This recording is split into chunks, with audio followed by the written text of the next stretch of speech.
Come in.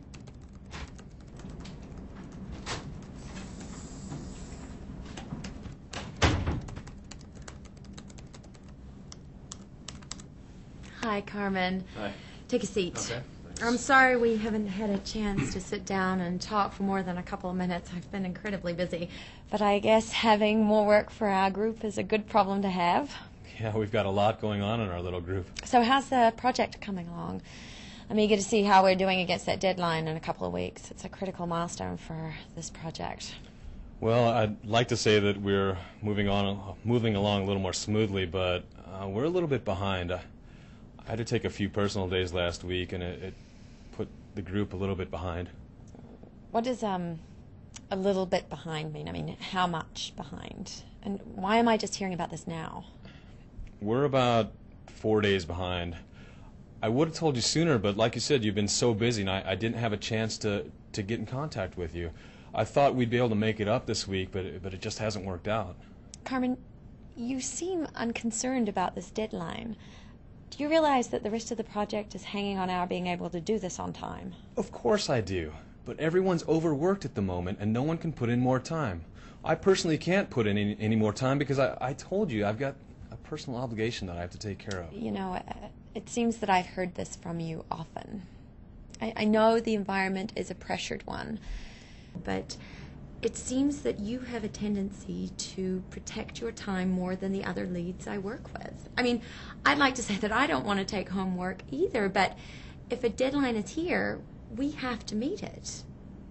Besides, can't you ask some of the other people on your team to put in some extra effort? Melanie, they're doing everything they can to get this done. And no, I can't.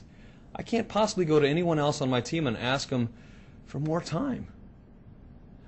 I think the real problem is that these timelines that we agree to are just not realistic. I don't want to hear that. That sounds like an easy excuse. You know, I have a great record for meeting the deadlines that are set for us, and I plan to continue that.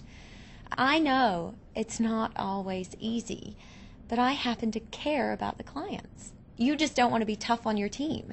You want a happy team who thinks their lead is the nicest guy to work for. Well, that's not going to work for you in the long run.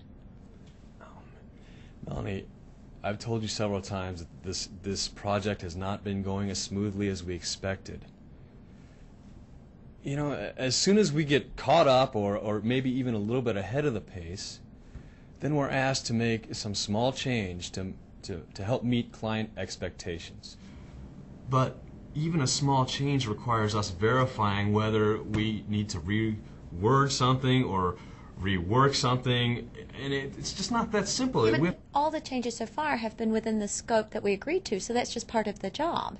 You have to explain that to your team instead of thinking you can make it easy for them.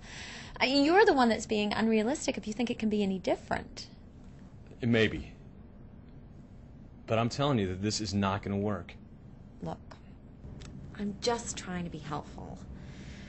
You need to go back to your team and tell them they're going to have to put in some extra time this weekend. Work from home if it's easier. Believe me, being popular with your team is not going to help any of them if we miss this deadline. Oh boy, I can already hear the responses. In the meantime, I'll ask some other managers if they have some resources we can pull in for a last-minute effort. I can't promise anything, but I'll try. And if I get some help in, I'll let you know by end of day today. In the meantime, make sure everyone's focused and not wasting a minute. Okay. I'll go talk to the team. Thanks.